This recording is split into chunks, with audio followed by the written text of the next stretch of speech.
My girlfriend said she didn't think I'd mind if her male best friend came along on the trip too. I told her, "You're right." Then I transferred her ticket to one of my female friends and took her to Paris instead.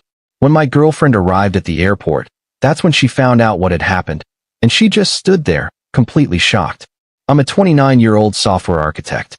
I work remotely for a fintech company based in Boston, pulling in about $185,000 a year. I'm not saying that to brag. It's just context for what comes next. I've always been the type to plan things out, think ahead, and treat the people I care about well. Maybe too well. That's probably where this whole mess started. Her name was Brittany. We'd been together for 2.5 years. Met her at a rooftop bar in Chicago during a work conference. She was a marketing coordinator for a wellness brand, bubbly, social, always had a story to tell. I fell hard. Real hard. The kind where you start imagining a future before you've even had the "what are we" talk. About 6 months into our relationship, she introduced me to him. Connor, her best friend since college. They'd stayed close after graduation, texted constantly, grabbed lunch every few weeks. I didn't think much of it at first. I'm not the jealous type. I believe people can have platonic friendships. I really do. But there was something about the way she'd light up when his name appeared on her phone. Something about how she'd mention him in every third conversation. Connor said the funniest thing today, she'd say over dinner. Connor thinks I should apply for that promotion. She'd mention while we were watching TV. Connor and I used to do this thing in college where, and she'd launch into some story I'd heard 3 times already. Still, I ignored it. Told myself I was being insecure. Told myself that if I truly trusted her, this wouldn't bother me. So I smiled and nodded and pretended like it was all completely normal. Fast forward to March of this year. Our anniversary was coming up in May, 3 years together. I wanted to do something special. I'd been saving up for months, and I knew Brittany had always dreamed of going to Paris. She'd never been to Europe. Her Instagram was full of saved posts about the Eiffel Tower, little cafes in Montmartre, bookstores along the Seine. So I started planning. Quietly. Carefully. I booked 2 business class tickets on Air France for May 12th. Reserved a suite at a boutique hotel near the Latin Quarter with exposed wooden beams and a library bar. Lined up dinner reservations at Le Cinq for our anniversary night, a 2 Michelin-star restaurant that required booking 3 months in advance. I researched walking tours, booked tickets to the Musée d'Orsay, even found a small jazz club in Saint-Germain-des-Prés that had incredible reviews. The whole trip was going to cost me close to $8,000, but I didn't care. I wanted to see her face when she realized where we were going. I kept it a secret for weeks. Every time she asked what we were doing for our anniversary, I'd just smile and say, "It's a surprise." She kept guessing. Wine country, the Bahamas, New York, Miami. I just kept shaking my head. Then, 3 weeks before the trip, everything changed. It was a Sunday morning in late April. We were lying in bed. One of those lazy mornings where neither of us had anywhere to be. She was scrolling through her phone, and I was reading a book about behavioral economics. The window was open, and there was a nice breeze coming through. Out of nowhere, she said, "So I was thinking, Connor's been going through a rough time lately." I lowered my book. "Yeah? What's going on?" "He broke up with his girlfriend last month. Stephanie. They were together for like 1.5 years. "That sucks," I said. "Is he doing okay?" She rolled onto her side to face me. "I think so, but he's been kind of down. We got coffee yesterday, and he was just, I don't know, not himself. And he mentioned how he really needs to get away for a bit. Clear his head." I already knew where this was going, but I didn't say anything. I just waited. She smiled at me. "I don't think you'd mind if he came along on our trip too, right? I mean, it'd be fun. The 3 of us. And he really needs it right now." I just stared at her, waiting for the punchline, waiting for her to laugh and say she was kidding. She didn't. She kept talking. "He said he'd pay for his own ticket and everything. He wouldn't be a third wheel, I promise. It's just, he's my best friend, and I think it would really help him to get away for a bit. Plus, you guys would get along great if you spent more time together. You want to bring Connor on our anniversary trip?" I interrupted. She blinked. "Well, yeah. I mean, it's not just about the anniversary, right? It's about having fun and relaxing. And Connor's like family to me. He's been there for me through everything." I felt something shift in my chest. Not anger yet. Not even hurt. Just clarity. "You're right," I said, my voice completely calm. She sat up a little, surprised. "Really? Yeah. I don't mind at all. Her whole face lit up. Oh my God, thank you. I knew you'd understand. This is exactly why I love you. You're so easygoing and secure. You're not like other guys who would get all weird and jealous about this. She leaned over and kissed me on the cheek. You're literally the best. She immediately grabbed her phone and started texting Connor. I could see her thumbs flying across the screen. He's so excited, she said, laughing. He says thank you for being so cool about this. I got up and went to the kitchen, made coffee, stood there watching the machine drip while I listened to her in the other room, still texting, still laughing. And that's when I decided. I wasn't going to argue. Wasn't going to beg her to see how completely insane this was. I was just going to act. Update 1 that same afternoon. While Brittany was at yoga, I called the airline. I explained that I needed to change the name on one of the tickets. The customer service rep told me that wasn't possible. Airline tickets are non-transferable. But she said I could cancel and rebook if I was willing to pay the cancellation fee. It was going to cost me about $600 total. I didn't hesitate. Do it. She processed the cancellation. Brittany's ticket was gone. Then I called my friend Alexa. Alexa and I had been friends since college. She's a graphic designer, works freelance, hilarious, sharp as hell. We'd stayed close over the years, totally platonic. She'd met Brittany a handful of times at group hangouts. She was always polite, but never overly warm. Hey, I said when she picked up. Random question. Are you free the first week of May? I think so. What? How would you feel about going to Paris? There was a long pause. I'm sorry, what? Paris. France. First week of May. I have an extra ticket. Business class. 5-star hotel. Are you in? Are you serious right now? Dead serious. What about Brittany? Long story. I'll explain later. Are you in or not? She laughed. I mean, yeah, obviously.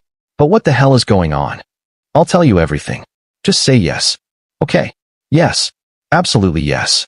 I booked her ticket that night. For the next 3 weeks, I acted completely normal around Brittany. She kept showing me things Connor had sent her, screenshots of restaurants he wanted to try, photos of neighborhoods he thought looked cool. Connor thinks we should skip the Louvre because it's too touristy, she said one night. I said. She even suggested we get an Airbnb instead of a hotel so we'd have more space to hang out. She had no idea I'd already rearranged everything. The night before the flight, I packed my bag like usual. Brittany was buzzing around the apartment, talking nonstop. Connor had texted her that he was so pumped. She asked if I was excited. Yeah, I said. I'm really excited. The morning of the flight, I got up at 5:30. Brittany was still asleep. I kissed her on the forehead and whispered, I'll meet you at the airport. She mumbled something and rolled over. I grabbed my suitcase and left. I picked up Alexa at 7 o'clock. She was standing outside her apartment with a roller bag and a huge grin. I still can't believe this is happening, she said as she got in the car. We got to O'Hare around 8:30. Our flight was at 11 o'clock. We checked in, grabbed coffee, and found a quiet spot near our gate. That's when I told her everything. Alexa's jaw dropped. She wanted to bring her male best friend on your anniversary trip? The trip you planned and paid for? Yep. And she thought you'd just be cool with it. Apparently, I'm easygoing and secure. Alexa shook her head. That's insane. Tell me about it. So what does she think is happening right now? I checked my watch. She's probably getting to the airport. She and Connor were supposed to meet at Terminal 3 at 9 o'clock. Their flight is at 11:15. And she has no idea her ticket doesn't exist. Nope. Alexa raised her coffee cup. I don't know what kind of drama I just walked into, but thank you for bringing me. We boarded around 10:30. The flight attendant came by with champagne. Right as the cabin doors closed, my phone started blowing up. 17 texts from Brittany. 4 missed calls. 3 voicemails. Hey, where are you? I'm at the airport. Where are you? The ticket isn't working. They're saying I'm not in the system? What's going on? This isn't funny. Where are you? Are you serious right now? Call me. I turned the phone off completely and put it in my bag. The plane took off. Update 2 Paris was perfect. Alexa and I landed at Charles de Gaulle around 1 a.m. local time. Took a cab to the hotel, checked in, collapsed into our rooms. The next morning, we met in the lobby around 9 o'clock. We walked to a cafe nearby and had croissants and coffee. The weather was perfect, cool and sunny. Alexa kept looking at me like she was waiting for me to crack. Finally, over lunch on the second day, she said, Okay, how are you actually feeling about all this? I thought about it. Honestly, I feel free. No regrets. None. Not even a little bit. Alexa, she wanted to bring another guy on our anniversary trip. What's there to regret? She nodded. I knew something was off with her. Every time we all hung out, she barely talked to you. She was always on her phone. And the way she talked about Connor, it was so obvious. I figured you knew and just didn't care. I think I was in denial, I admitted. You weren't being insecure. You were being disrespected. There's a difference. We spent the week doing everything I'd planned. The Louvre on Monday, Versailles on Tuesday, a river cruise on Wednesday. Alexa was the best travel partner. Easygoing, funny, up for anything. We ate too much bread and cheese. Drank wine at lunch. Stayed out late listening to street musicians. Took a stupid amount of photos. I didn't think about Brittany much during the days. But at night, alone in my room, I'd wonder what she was doing. If she'd actually gone to Paris with Connor. On the fourth night, after a bottle of wine at a bistro, Alexa said, "Can I ask you something?" "Sure. Why didn't you just break up with her before the trip?" I swirled the wine in my glass. I guess I wanted her to feel what I felt. To understand what it's like when someone you care about chooses someone else over you. And do you think she gets it now? I don't know. Maybe. She squeezed my hand. For what it's worth, I think you did the right thing. By the time we flew back, I'd gotten over 200 messages from Brittany. I skimmed a few on the flight home. They ranged from confused to furious to apologetic. Connor had apparently paid for her ticket after the airport disaster. They'd spent the week in Paris together. She sent photos.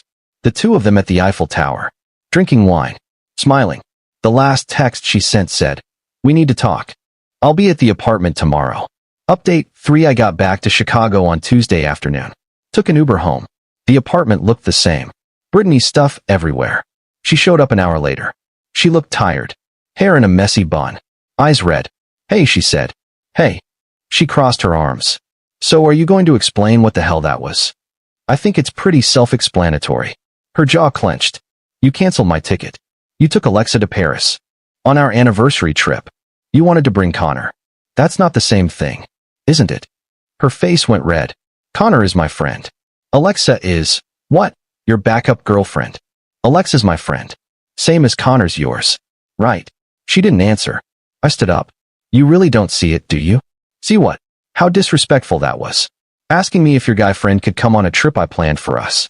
For our anniversary. A trip I spent thousands of dollars on. I didn't think it was a big deal." "That's the problem, Brittany. You didn't think. You didn't think about how I'd feel. You just thought about what you wanted. What Connor wanted." Her eyes started to water. "I didn't mean it like that." "Then how did you mean it?" She sat down on the couch, head in her hands. "Connor's been going through a lot. I just wanted to help him. I thought it would be fine. Because I'm always fine with everything, right? Because I'm the easygoing boyfriend who never complains." She looked up at me, tears streaming. "That's not fair." "No. What's not fair is you expecting me to be okay with you prioritizing him over me. Again and again. I don't prioritize him over you. Brittany, you talk about him constantly. You text him more than you text me. And then you wanted him to come on our anniversary trip. Do you understand how that made me feel?" "I'm sorry," she whispered. "I'm sorry, okay?" I walked to the window. "Did you sleep with him?" Silence. I turned around. "No," she said. "Are you in love with him?" "No. It's not like that." "Then what is it like?" She wiped her eyes. "He's my best friend. That's all. We have history. It doesn't matter what it means. What matters is how it made me feel. And you never cared enough to ask." She stood up. "So you're just going to throw away 2.5 years?" It wasn't one mistake. It was a pattern. This was just the moment I finally saw it clearly. "So you humiliated me at the airport?" "I didn't humiliate you. I just stopped accommodating behavior that was hurting me." She shook her head. "I can't believe you did this." I grabbed my jacket. "I'm staying at a hotel tonight. We can figure out the apartment stuff later. But I'm done." "Wait." She stepped toward me. I stepped back. "Don't. You're really breaking up with me? You did that yourself when you asked Connor to come to Paris." I walked past her. She called my name once, but I didn't turn around. I left. Final update, it's been 4 months since Paris. I moved out at the end of May. Found a new place in Logan Square, a 1-bedroom with exposed brick and big windows. It feels like mine in a way the old apartment never did. Brittany kept the old place. We split everything over text. Civil, cold, but civil.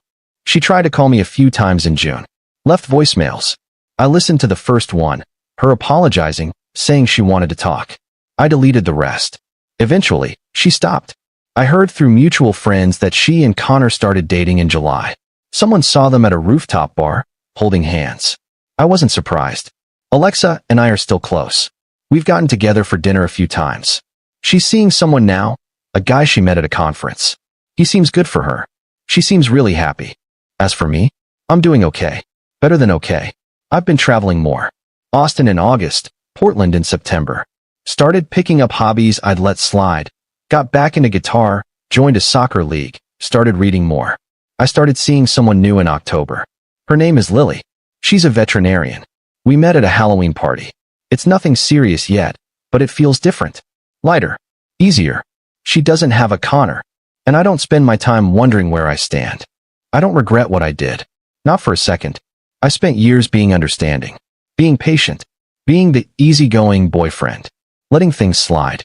But at a certain point, understanding turns into being a doormat. And patience turns into allowing yourself to be disrespected. I wasn't going to let that be my story. Sometimes people don't realize what they have until it's gone. And sometimes, by the time they realize it, you've already moved on. That's where I'm at now. Moved on. No bitterness. No lingering what-ifs. Just a guy who took himself to Paris and realized that sometimes the most loving thing you can do is walk away. Edit 1. A few people asked if I ever talked to Connor. I didn't. Never saw the point. He wasn't the problem.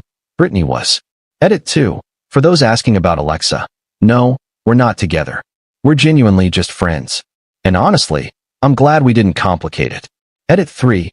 Brittany did apologize about a month after the breakup. Sent me a long text saying she understood why I did what I did. I appreciated it. But by then, I'd already moved on.